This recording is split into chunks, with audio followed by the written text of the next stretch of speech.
নমস্কার সকলকে, hello everyone, নমস্তে সবিকো, good evening to all of you, শুভ সন্ধ্যা। আজকে আমরা এখানে আলোচনা করব যে important text book upcoming exam UGC NET এবং সেট গেট সব ধরনের exam, English literature paper 2 specially paper 1 নিয়ে আজকে আলোচনা করছি না।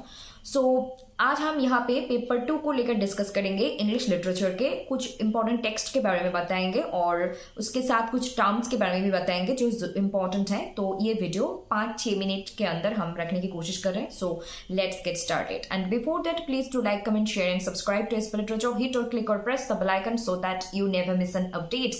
ज्यादा से ज्यादा like, comment, share and subscribe कर दीजिए, जुड़े रहिए एस्पे लिटरेचर के साथ। প্রচুর পরিমাণে লাইক, কমেন্ট, শেয়ার এবং সাবস্ক্রাইব করুন, দেখতে থাকুন এসপি লিটারেচার। ভবিষ্যতে আরও অনেক কিছু আসতে চলেছে যেটা আমাদের upcoming exam UGC net JRF এক্সামে তো হেল্প করবেই, তার সাথে সেট, যে কোনো স্টেটের SET exam, even GATE exam এবং আরও অনেক competitive exam, permanent assistant professorship এবং PhD entrance test etcetera etcetera etcetera. So शुरू করছি আমরা। তো पहले मैं बेंगोली में बोल लेती हूँ, फिर हिंदी में। তো প্রথমত upcoming exam UGC net December 2025 চলে গেছে, তার এই সার্টিফিকেট চলে এসেছে, এখন জুন 2026 আসতে চলেছে এবং অবভিয়াসলি খুব তাড়াতাড়ি আমরা 1 সপ্তাহ 2 সপ্তাহের মধ্যে এক্সাম রিলেটেড একটা নোটিফিকেশন এক্সপেক্ট করছি বা আশা রাখতে পারি। তো প্রথমেই প্রশ্ন দাঁড়ায় যে ইংলিশ লিটারেচার একটা vast syllabus. Actually there is no exact or specific syllabus in UGC NET examination for English literature subject specially.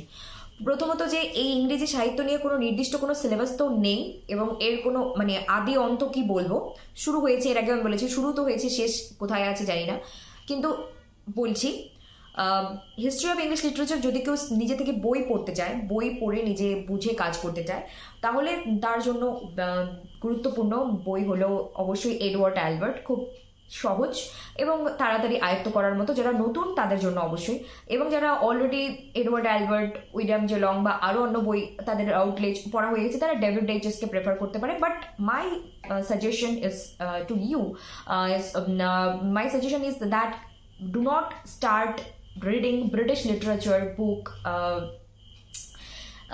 With our David Daiches. কেন?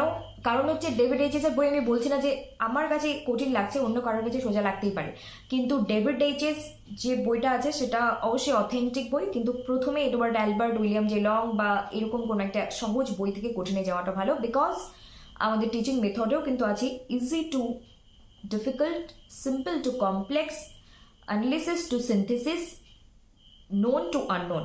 জানা থেকে অজানাতে যেতে হয়, সহজ থেকে কঠিনে যেতে হয়, সরল থেকে জটিলে যেতে হয়।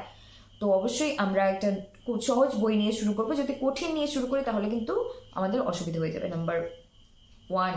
Number 2 is your literary term, a glossary of literary theory, literary terms, and এটা একটা গুরুত্বপূর্ণ। তার সাথে আমাদের পিটারবেরি বিগিনিং থিওরি, আর আমরা বেশি ফোকাস দেব কম সময়ের মধ্যে বা এইটুক সময়ের মধ্যে যতটা ব্রিটিশ লিটারেচারকে কভার করা যায়, থিওরি, ক্রিটিসিজম, কালচারাল স্টাডিজকে কভার করা যায়, এবং তার পাশাপাশি যদি সময় থাকে তো আমরা আরও অন্যান্য ইউনিটসগুলোর দিকে তাকাবো বা পড়াশুনো করবো, কিন্তু সময় না থাকলে ঠিক আছে। যারা অলরেডি 100%-এর মধ্যে 90-80 সিলেবাস সম্পর্কে জ্ঞাত এবং কমপ্লিট করে ফেলেছে, তাদের জন্য তো অল দি বেস্ট। তারা এখন রিভাইজ করবে, মক টেস্ট দেবে, প্রিভিয়াস ইয়ার কোয়েশ্চেন সলভ করবে এবং রিভিশন করবে। আর যারা সদ্য শুরু করছে তাদের জন্য এই সাজেশনগুলো। আর যারা মোটামুটি 100-এর মধ্যে 50 সিলেবাস কভার হয়েছে, 50 হয়নি, তাদের জন্য এই বিষয়গুলো অ্যাপ্লিকেবল হবে। তো এখানে আমরা এই গ্লসারি অফ লিটারারি টার্মস এই বইটাকে যদি নিয়ে আসি, তো ডেভিড ডেইচেসের মতো আমাদের এই এমএইচ আব্রামস, এনার লেখাগুলো একটু ডিফিকাল্ট। তো সবার কথা বলবো না, কিছু কিছু ছাত্রছাত্রীদের ম্যাক্সিমাম ক্ষেত্রে আমরা শুনতে পাই এবং দেখতে পাই, এবং ইভেন আমার ক্ষেত্রেও প্রযোজ্য হয়েছিল অতীতে যখন আমি প্রিপারেশন নিচ্ছিলাম যে এই বইয়ের পড়াগুলো কঠিন লাগে, তখন কি করতে হয়, একটা সহজ রাস্তা কি, যে যে টার্মগুলো বা যে যে বিষয়গুলো এখান থেকে পড়তে কঠিন লাগছে তখন সাথে সাথে you can search it on Google করলে অবশ্যই গুগল আমাদের হেল্প করবে। And now ChatGPT is also available and Google is also there, YouTube is always there and YouTube will help you like your mother. মায়ের মতো করে guide দেবে YouTube, কারণ আমরা ওখানে সমাজ যেমন একটা রান্না কি করে হয় A to Z আমরা দেখতে মানে একটা ভিডিও দেখতে পাই, ঠিক সেরকম কোন টপিক কিভাবে পড়তে হবে না হবে, ইংরেজি, হিন্দি, বাংলা, কার কোন বিষয় বা ভাষায় লাগবে সবটাই কিন্তু ইউটিউবে অ্যাভেলেবেল আছে। তো এখানে যেমন আছে প্রথমে এ দিয়ে অ্যাবস্ট্রাক্ট শব্দটার মানে কি এটা বুঝতে হয়, তারপরে হচ্ছে অ্যাবসার্ড, লিটারেচার অফ দি বা থিয়েটার অফ অ্যাবসার্ড, এটা কেন, এটা কি কারণে গুরুত্বপূর্ণ, এটা ধরো এই বইটা অনেক পড়লো যারা নতুন, পুরো এই বিষয়টা পড়লো, তারপর কোনো ক্ল্যারিটি তার আসছে না, তাহলে তখন সে কি করতে পারে, তখন সে সাথে সাথে গুগল করতে পারে এবং সার্চ করতে পারে যে থিয়েটার অফ অ্যাবসার্ড বাংলা মানে বা হিন্দি মানে ইংলিশ মানে, তারপর উদাহরণ কি কি আছে এবং এই থিয়েটার অফ অ্যাবসার্ডে কোন কোন ব্যক্তিত্ব এখানে যুক্ত আছেন সেই ব্যক্তিত্বগুলোর নাম এবং ওনারদের লেখা আরও কোনো গুরুত্বপূর্ণ ওয়ার্ক আছে কিনা সেই লিস্টগুলো তৈরি করা। এইভাবে আমরা তৈরি করতে পারি এবং কোন যিনি বা যারা গুরুত্বপূর্ণ ফিগার আছেন তার মধ্যে কার লেখাটা ইন ডিটেল পড়তে হবে, কার লেখাটা অল্প পড়তে হবে, কারটা ডিটেল টেক্সট পড়তে হবে, কারটা সামারি পড়ে কাজ চালাতে হবে, কারটা শুধু প্লট থিম থিওরি করে চালাতে হবে। এইভাবে আমরা কিন্তু ডিল করি বা করবো। এই হলো ব্যাপার। তারপর হচ্ছে গিয়ে পেপার 1 নিয়ে আমরা পরবর্তীতে আলোচনা করব। এগুলো আমি একটা গাইডলাইন দিলাম লিটারেরি থিওরি কালচারাল স্টাডিজের ক্ষেত্রে কিছু স্পেসিফিক রাইটার আছেন, যেটা আছে এসপি লিটারেচারে 2 বছরে প্রচুর ভিডিও দেওয়া আছে, হিন্দিতে আছে, বাংলায় আছে, হিন্দি বাংলা মিডিয়া আছে, লাইভ সেশনে কম মানে আছে যেরকম লাইভ সেশন হবে, কিন্তু সব থেকে মেন ভিডিও সেকশনে আছে যেখানে basic concept or history of English literature বাংলায় ডিসকাস করা আছে 2.5 ঘন্টার ভিডিও, যেটা প্রথম 1.5 ঘন্টা খুবই কার্যকর। তারপর এখানে থিওরি ক্রিটিসিজম মানে সব লিস্ট দেওয়া আছে free, you can take this access for free, শুধুমাত্র মোবাইল রিচার্জ করে এগুলোর অ্যাক্সেস নিতে পারে যে কেউ। তো আমি কিন্তু মোটামুটি ওভারঅল একটা গাইডলাইন বলে দিলাম। তো এখন আমি এগুলো হিন্দিতে বলে যাচ্ছি। तो তার আগে অবশ্যই নতুন হয়ে থাকলে চ্যানেলকে সাবস্ক্রাइब করতে হবে और ऑलरेडी जो सब्सक्राइबर হয়ে থাকলে চ্যানেলকে লাইক কমেंट शेयर করতে হবে। तो मुझे आप लोगों को ये बतानी है कि लोगों के मन में ये सवाल है कि जून 2026 में एग्जाम आने वाले हैं, तो ब्रिटिश लिटरेचर है, तो ये इतने vast syllabus and there is no ending of this syllabus. Actually English literature के जो इतने वास्ट एरियाज है, इसको कैसे कवर करें, इससे कैसे पढ़े।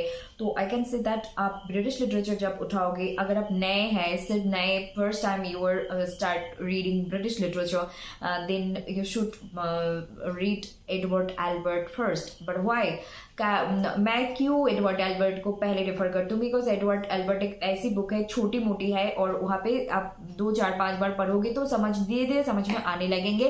लेकिन आप पहले ही डेविड डेजिस को ले लोगे तो शायद दिक्कत हो सकता है, लेकिन ऐसा नहीं है कि आपको भी दिक्कत हो सकता है। मुझे जो दिक्कत मिली है वो आपको ना हो, लेकिन आपको ब्रिटिश लिटरेचर की बुक अगर सेल्फ स्टडी के लिए चाहिए तो एडवर्ड एल्बर्ट है, विलियम जे लॉन्ग है, राउटलेज है, and I can suggested that आप डेविड डेजिस को 4th चॉइस में रखो, लास्ट में रखो या फिर सेकंड में रखो, लेकिन कभी भी फर्स्ट में मत रखो। बट जिनको चाहिए वो पढ़ सकते हैं। सब सारे बुक्स जितने मैंने नाम बताए, राउटलेज और रूटलेस and Edward Albert, William J Long and your David Daiches, all authentic, but सबसे डिफिकल्ट डेजिस के लिखा होता है बाय द वे, वो गए। और आपको थ्योरी क्रिटिसिज्म आप पढ़ सकते हैं, पीटर बरी की बिगिनिंग थ्योरी तो आप पढ़ सकते हैं, थ्योरी क्रिटिसिज्म पढ़ सकते हैं, एंड उसके साथ एक ग्लॉसरी ऑफ लिटरेरी टर्म्स। ये एक ऐसी बुक है जो आपको एग्जाम में बहुत ज्यादा काम में आने वाले हैं। यहाँ पे लिटरेरी टर्म्स तो लिखे तो है, लेकिन यहाँ पे आपको थ्योरी भी मिल जाएंगे, क्रिटिसिज्म भी मिल जाएंगे, वर्ल्ड लिटरेचर भी कवर हो जाएंगे और बहुत सारे टर्म्स के साथ आपका परिचित भी होंगे। और हालांकि बुक के नाम में टर्म्स है, लेकिन टर्म्स के द्वारा आप पढ़ना शुरू करोगे तो ऑटोमेटिकली आपका थ्योरी क्रिटिसिज्म बहुत सारी चीजें धीरे धीरे करके कवर होने लगेंगे। But how to study, how to deal with this book, how to study with literary, a glossary of literary term by image Abrams. So like David Daiches की तरह ही ये हमारे इमेज अब्राम की जो लिखा है थोड़े बहुत डिफिकल्ट काइंड के है, कि जो जिनको पहली बार में समझ में नहीं आते है, शायद उनको दिक्कत कर जाए, सभी के लिए नहीं है। तो आप क्या करोगे, यहाँ पे पहले एब्स्ट्रैक्ट, आपको जो जब पता चले एब्स्ट्रैक्ट को गूगल पे सर्च करो। अब तो गूगल है, यूट्यूब है, चैट जीपीटी है, आप वहां से भी हेल्प ले सकते हैं। आपको मम्मा की तरह गाइडलाइन दे देंगे आपका यूट्यूब, क्योंकि वहां पे आपको जो भी चाहिए, आज के जमाने में यूट्यूब का इस्तेमाल करना और वहां से बहुत सारी चीजें आप सीख सकते हैं, हम लोग सीख सकते हैं। तो एब्स्ट्रैक्ट क्या है, इसकी वजह क्या है, इसका मीनिंग क्या है, इसका एप्लीकेशन, इसके पीछे, और इसको हम किस तरीके से यूज कर सकते हैं, इस पॉइंट ऑफ व्यू से आप गूगल से, चैट जीपीटी से, यूट्यूब से पढ़ सकते हैं सेल्फ स्टडी के लिए।